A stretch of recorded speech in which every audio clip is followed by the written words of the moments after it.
We are experiencing a shortage in a commodity that the world can't live without. Demand keeps growing while supply is decreasing.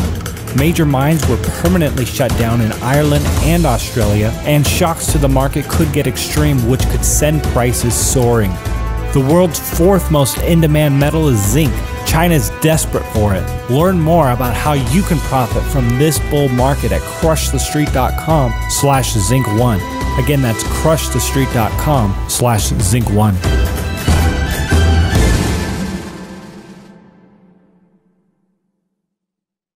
Hello everyone, and welcome into crushthestreet.com.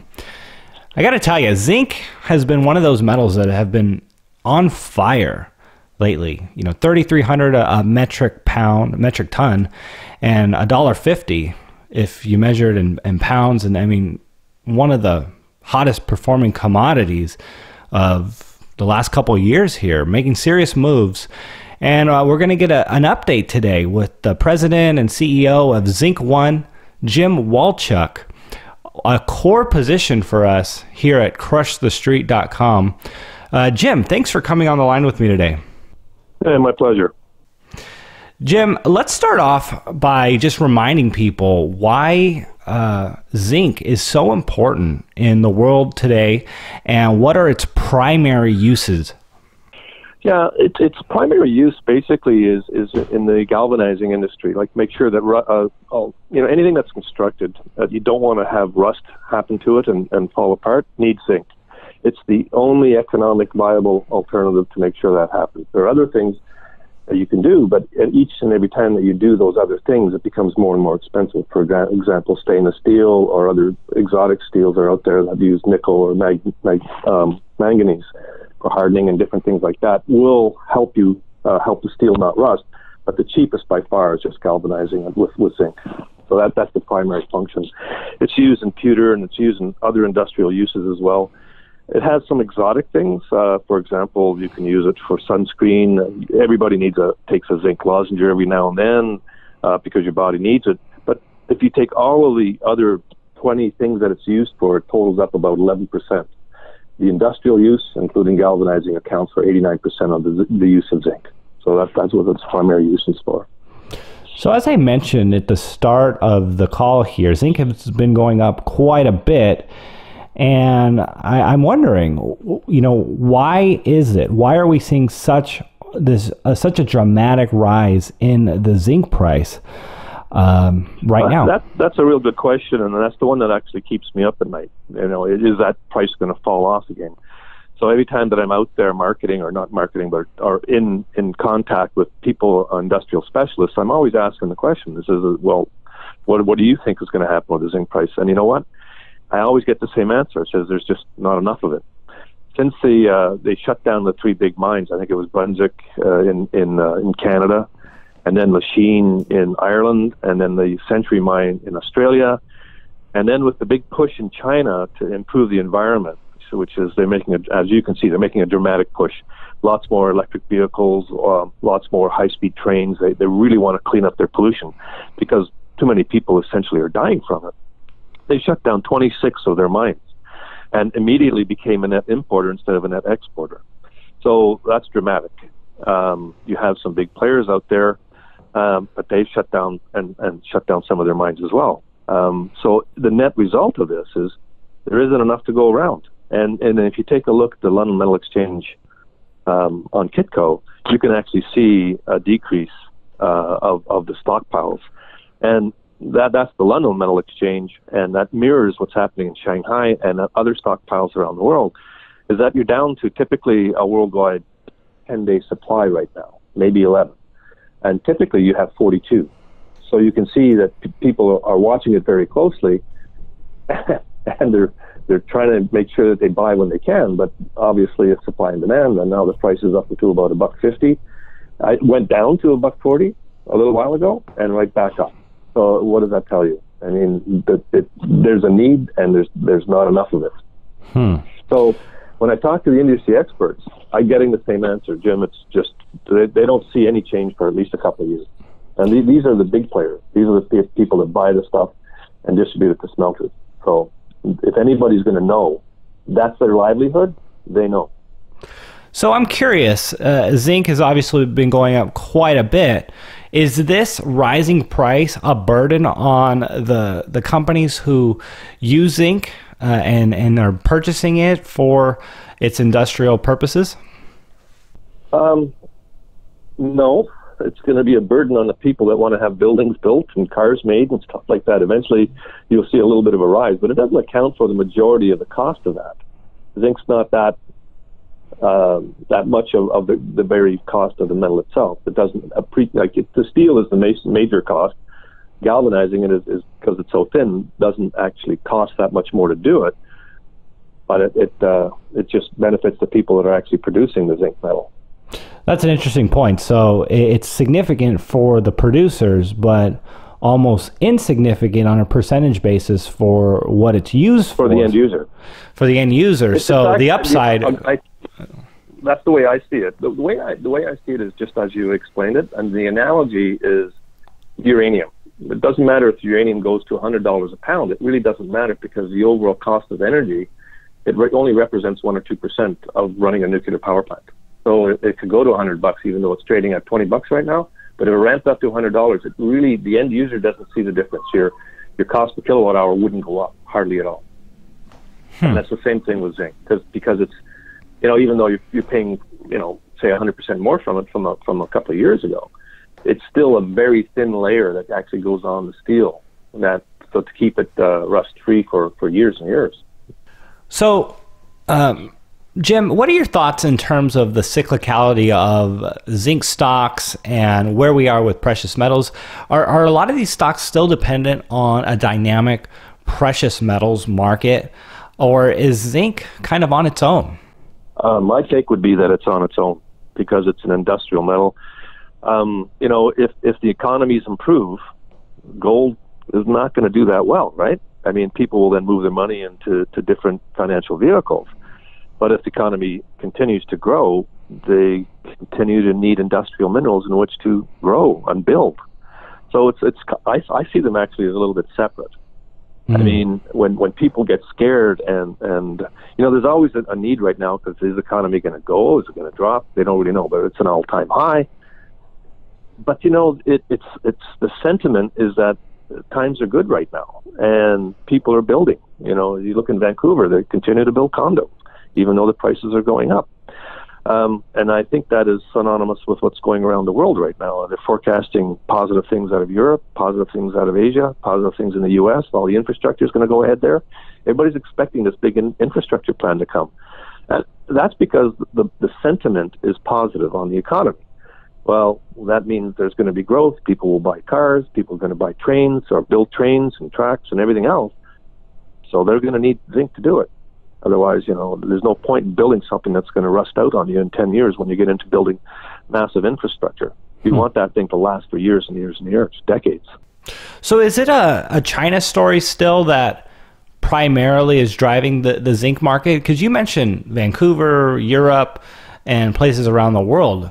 What do you see? Well, what has driven zinc to where it is now? And what do you see being the primary locations, driving the price forward in the future?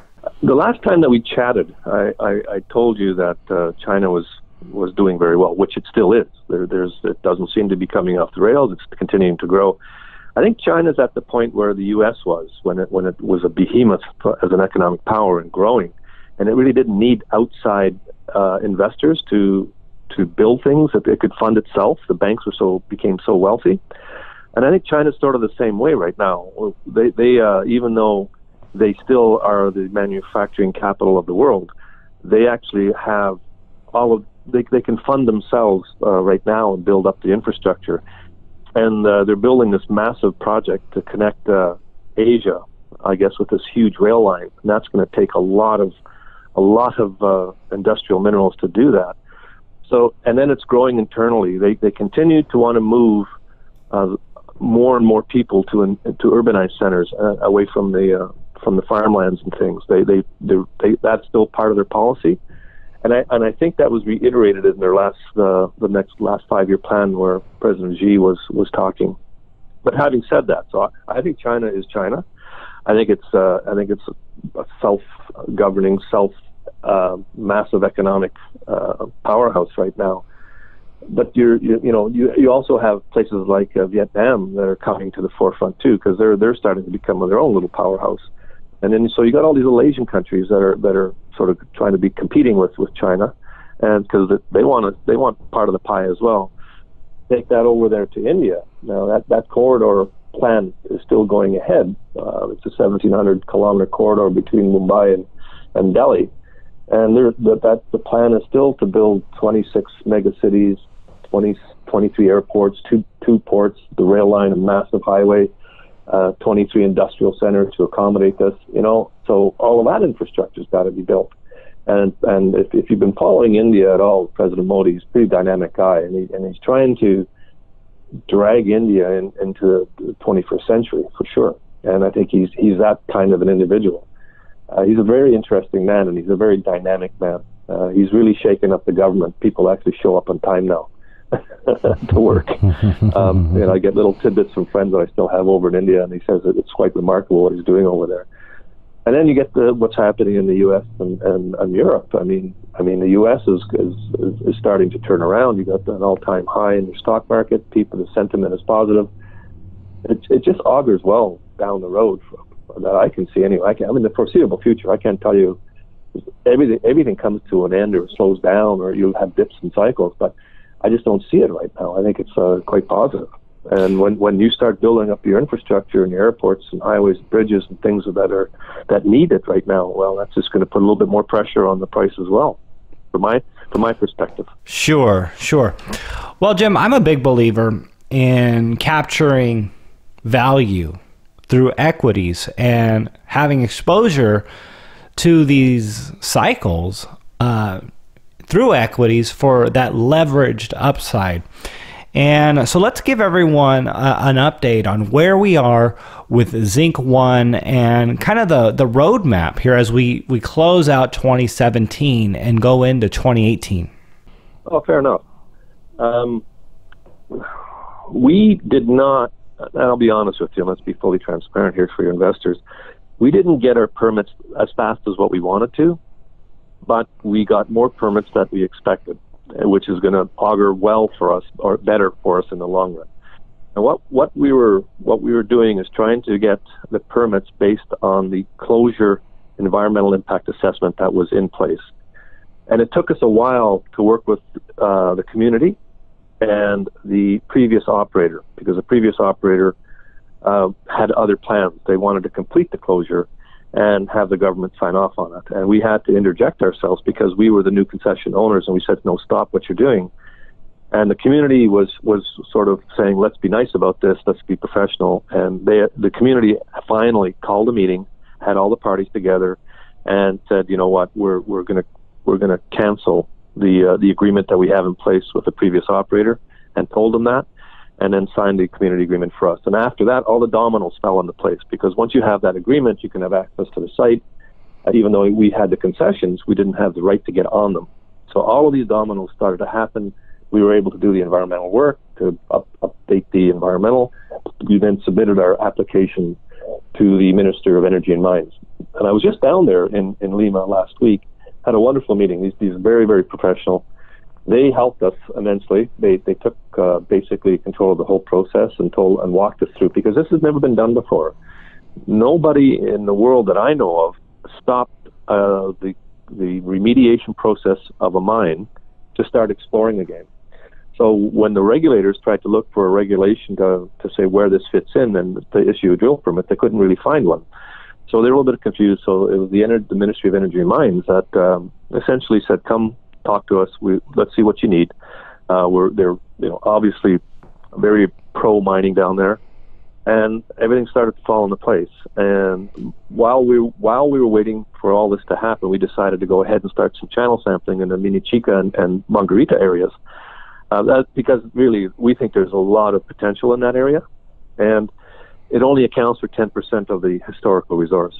So we did that, and concurrent with that, we put our application in for a bunch of drill platforms. And the investors have to know that you don't, in most places, you make applications for drill hole applications, right? One permit per drill hole. But in Peru, it's a platform, and you can drill 2 to 4 holes off the platform, just different angles if the bore body suits that. So what we were limited ourselves before previously was about half of the area of the main deposit, which is called Mina Grande. Now these new permits allow us to go to the southern part of Mina Grande, which was not in previously. What we were told that wasn't going to be it, nor could we go up and drill off Mina Chica and Bangarita. So now all of these areas are now included, and that's going to help us really get our resource in place. So it's very positive, even though it was a bit of a delay for us. We lost probably 8 weeks. We should have been drilling by now. We didn't make any enemies. We worked well with the government. We basically set a precedence for everybody else if this ever happens again. We expect our drill platform permits very shortly, because the government has them right now and they're just reviewing them. And we released some of the fabulous results. We think they're fabulous on the Mina Chica and Bangarita areas, and you can see some of the grades that are out there is just sitting on surface. And when we tested some of the old pits and sampled them, we were getting grades that were really good. But what we need to do is deepen those little pits, because a lot of them, I think, finished in ore, and we didn't actually keep going till the end of the ore because the ground got too hard when they originally dug them. So once we get in with our drill holes, we'll get a much better idea of the thickness of this thing, and we think it's thicker than what these grades and channel samples are showing us right now, which corresponds to a bigger part. We think that Bangarita and Mina Chica is going to become a larger part of the overall resource than the 10%. What I'm saying. So, Jim, let's talk about the future. Is it 100% focusing on this mine, or can investors expect the company to go after other projects and just expand the portfolio as well? Well, yeah. The idea, as I said before, is that we are actually looking at different things. We are a brownfields to construction kind of company right now, to production, right? That's the idea, is to get into cash flow. So we will continue to look at anything that makes sense.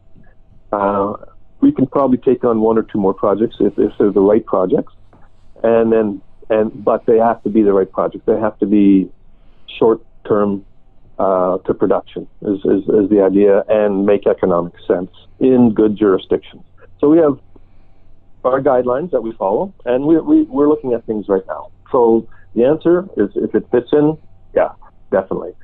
We're going to continue to look, but we don't want to lose focus, and we have a dedicated guy, Bill Williams, who's done this before, and he's a fabulous exploration geologist, but he's run companies, built mines. So he's down there, and Bill came to us through Forrester, the company that we acquired. Very professional guy. I get along really well with him. He speaks fluent Spanish. Has been 10 years in Latin America and 5 of it in Peru alone. So he understands the language, he understands the people, culture, and how to get things done. So we have somebody who's actually focused purely on Bangara and making sure that project doesn't get lost, shall we say, as we're looking for other things. So it's a focused company. Let's face it, Bangara is a world-class deposit in our mind. I mean, that if we can get that up and running and producing 350 tons a day to start, that kind of is an equivalent to like 35,000 tons of zinc metal a year being produced. And then if we can get it up to 50,000, if we get it up to 750, well, then actually 500 tons a day, it'll be 35,000 tons at 750. We're going up to 50,000 tons of metal being produced. And that is the overall objective that we've got in our heads right now. But we're here to build a zinc-focused production company, and right now we're absolutely focused on Bangara. But if the right one comes around, of course we're going to look at it. It just makes sense. So, Jim, I guess for a summary perspective, and for those who are listening to really understand what the roadmap is, what are you guys shooting for in 2018 in terms of production starting, and what are some of the deadlines that you're hoping to fulfill, and just some concluding thoughts here for people who are interested in partnering with you on Zinc One here? Yeah, fair enough. Our goal right now is to have a good, solid, substantial resource, hopefully increased over the historical. The historical's got 1 million. It is an historical resource, so it's got to be brought into compliance. But currently, it's got about 1 million tons, grading 21% of measured and indicated, and another 200,000 in inferred category around the same grade. We think we can match that or increase it, and that is the objective of the drill program that we've got starting hopefully this month. We're going to have that resource hopefully in place by the Q2. And then we'll begin the PEA as well, so that it'll come out shortly right after that. And then we'll make a decision of whether to go to a pre-feasibility study or straight to feasibility. My thoughts right now, when I'm pushing guys, is to go straight to feasibility, which is 8 to 9 months. And then when that happens, that really shortens, that saves us about 9 months. Because once you get your FS done, then you can put done out. So now we're at the end of 2018, early 2019. And then we can put shovels in the ground right after that and start building that thing. And then if you give it 6 months to 9 months to build, by 2020, we're in production. And that is the objective. Jim, what would be the point of skipping the pre-feasibility and going to feasibility? Is it, I mean, just for people who aren't familiar with mining, why is that important, or why would you suggest to do that? That's a good question. Typically, a PFS is, you go to a PEA, then a PFS, and then an FS. And each time in the stages, you tend to raise money along the way because you're getting more and more accurate in your calculations, right? Plus or minus 20% for a PEA or 25% for a PEA, plus or minus 15 to 20 for a PFS, and then plus or minus 5 to 10% for an FS, for example. Both, But inside a pre-feasibility study, what you do is you lock down the metallurgy and you lock down the mine plan. But there's been a lot of work done on this on the previous operator, and we've seen it, and we have a lot of that data. So we were thinking that why couldn't we just piggyback off that data? Some people have actually analyzed it. We're starting to look at it, and it seems that their logic is good. So why not skip straight? And we actually know what the metallurgy is. Maybe we'll be using a Welch kiln. It's straightforward. So that we'll be testing. Even in the preliminary economic assessment stage, we'll have metallurgical work testing started for that. And all it is to confirm what we already believe is the case, is that it's a simple process. We're going to get 93 to 96% metallurgical recoveries. It should be a dormant hail that comes out of it. It's going to be sort of a sinter or a slag that comes out of the bottom end, and we don't expect it to leach out any deleterious materials. So that was stuff that you would use in a feasibility. So we might as well just go straight on the metallurgical side to feasibility. And the mining side is pretty straightforward. This is an open pit sitting on surface. We just have to get a good clear outline from the drilling, which we intend to have by the end of Q2. So the mine plan should be rock solid. So then all you're doing is actually moving from, instead of calculating off the shelf calculations that engineers typically do because they know what it costs to install something, they will actually go out and go out for bids on contractors, local contractors, or overseas contractors, depending on what the need is, which gives you a much better final number of what it's actually going to cost. It just creates the accuracy. But then you actually have the contract in hand, so that when you do want to put shovels in the ground after you raise the money, you've already gone through the bid process and have the people that are going to do the work already lined up. Whereas in a PFS, it could be anybody, and they have a general idea of what that cost will be based on years and years and years of experience and of doing similar projects in similar areas with similar type of contractors. It's fairly accurate, but you don't exactly know who it's going to be and what the final number would be and that sorts of thing. So if we want to get into production, and Peru's a very welcoming place to mining, there's very good contractors down there, that would be my take. That's why I would skip that stage. It would save us 8 to 9 months. Wow. All right, Jim. Well, hey, I think everyone listening to this can agree that you're a very intelligent guy, and you're leading this company, and it's exciting. You're in the middle of a hot trend and potentially onto something that could be a world-class mine, and producing mine. So it's very exciting. If people want to learn more about the company and ways to partner with you, please share some closing thoughts on that. Well, yeah, well, I'll lead them to the website. We're improving it continually. Expect some. We're at that tipping point right now, and it's really, we've been waiting a long time to get to this position, and we're finally here where things are going to start happening. So these are exciting times. We're going to be drilling off what we think is a very high grade mineralized zone and move that into a resource that we can finally call it a resource. It's there right now, so we just need to drill it off. And then all these good things with the engineering side start to fall in. It's going to be a lot of fun. It's going to be a lot of fun building this thing. And the sooner we get in there and the sooner we can get in the cash flow, the better for everybody. And that's the objective of the company. All right, everyone. Well, Jim Walchuck, President and CEO of Zinc One. Jim, thanks for coming on the line with me today at Crush the Street. No, thank you very much for having me. I really appreciate it.